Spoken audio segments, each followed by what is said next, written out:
in this, and now it's more about facts. Okay, this question is about fact.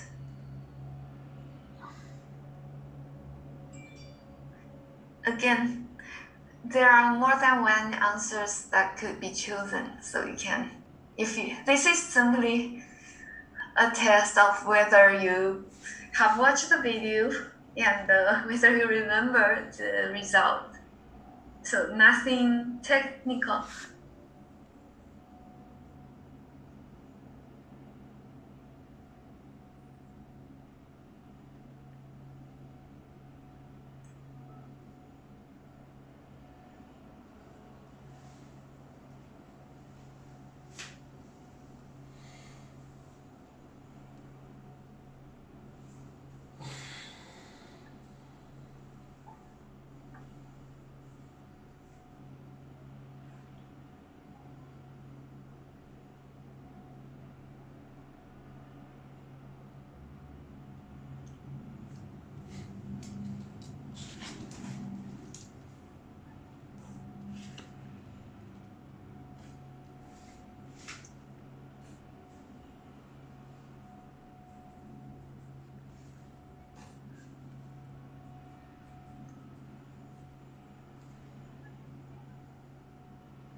Okay.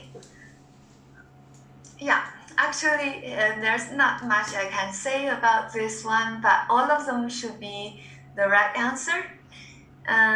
Yes, findings are mixed. Actually, some researchers found that employment goes up, which means more jobs have been created and more people are hired. But some other paper says unemployment has increased actually significantly, and the impact is quite big. But still, there are more, and there is another paper which found a very slight and actually ignorable impact of the carbon tax on employment. So the findings are mixed, and there are not many academic studies. There are more like the newspaper or news articles kind of report. So more anecdotal evidence, but less research here. So yes, and so there is a paper at least confirms the job shifting hypothesis. They found that although jobs have decreased in some industries, but then the same people have found jobs in other places. So employment goes down in some places, but it goes up in other places. So it has to do with how this carbon tax is constructed, right? Remember, we have four components. It's a revenue neutral tax. Although government collects some tax money from carbon tax, but they also reduce the tax rate in other parts. So actually, it's kind of like a tax and a transfer at the same time, which doesn't affect the revenue of the government. So although it may discourage jobs in some places, but it encourages more jobs to be created in other places. Okay, so this is about facts, and it's in the slide and in the videos as well. Now, one more.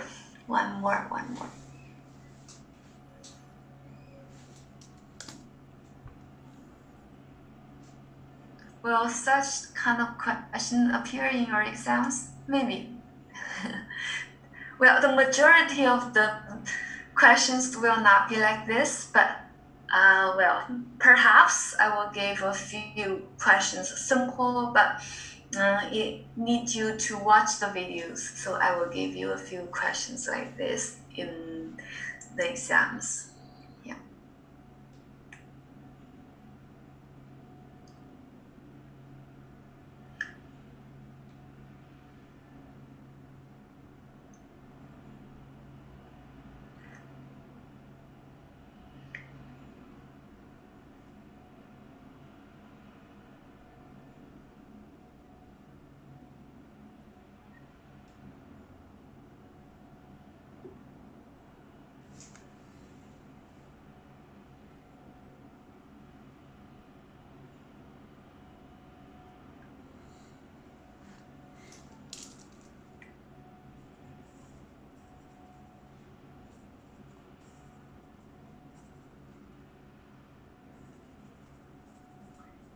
Okay, so I think not all of you have answered.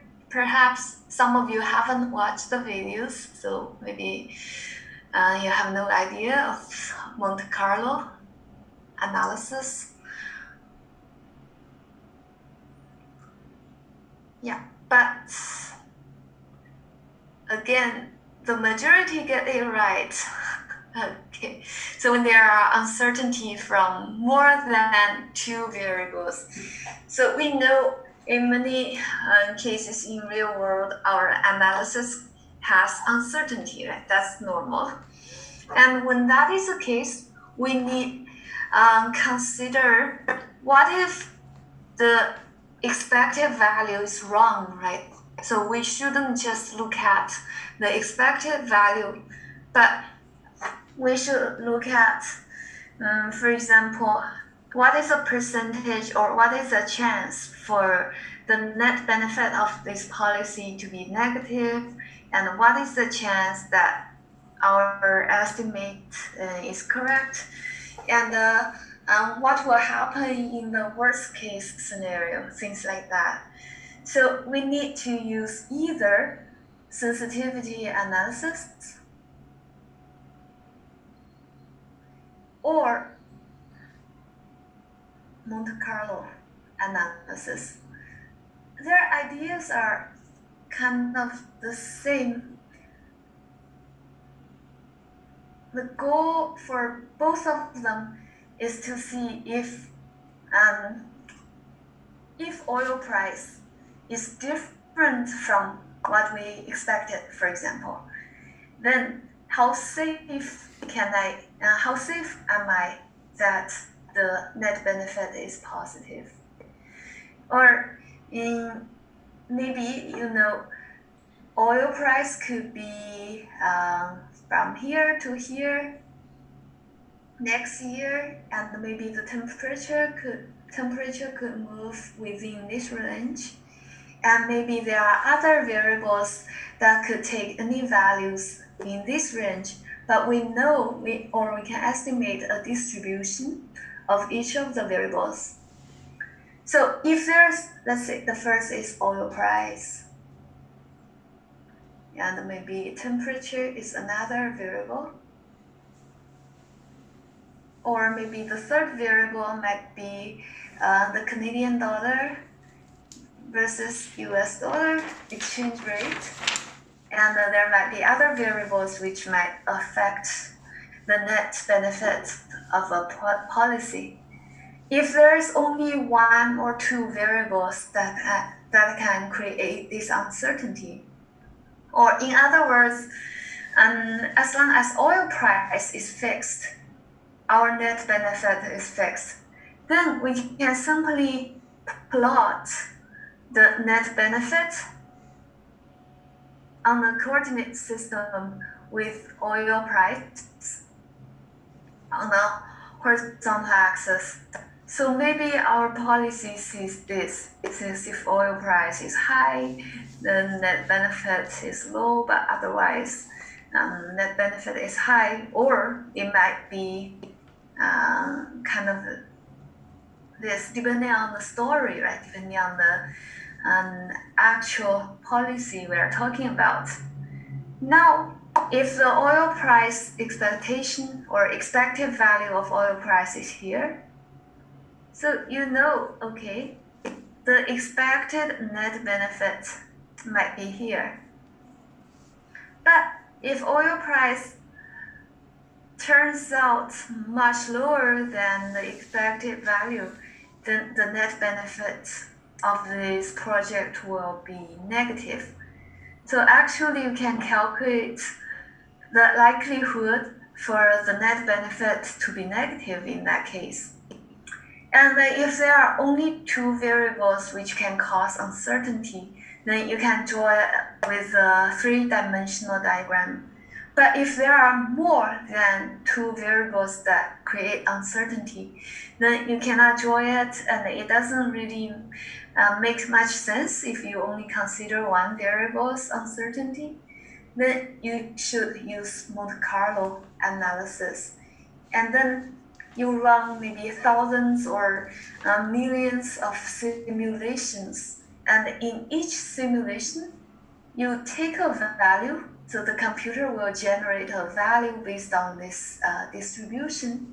So the computer will generate a value for each variable involved, and it's kind of like a black box. So computer generates a value for each input, and then the output gives you a net benefit. And then you can draw the distribution of net benefit and see what is the likelihood for net benefit to be positive and what is the likelihood for it to be negative. And so about the difference between the two methods, Monte Carlo and sensitivity test. So sensitivity test or sensitivity analysis applies for one or two variable which causes uncertainty. So if certainty only depends on the oil price, or the uncertainty only comes from the temperature, then you can simply use a sensitivity analysis, and maybe you can even write a function which gives you the relationship of net benefit and oil price. But if there are more than two variables which can cause uncertainty, then we use Monte Carlo analysis to estimate the risks and estimate the worst case scenario. So thanks for helping each other out. That's really great. That's really good. Okay. All right. Now, there are actually more polling questions I could ask, but because of time, let's move on to the discussion question. I will share my screen with you, and you can also download it from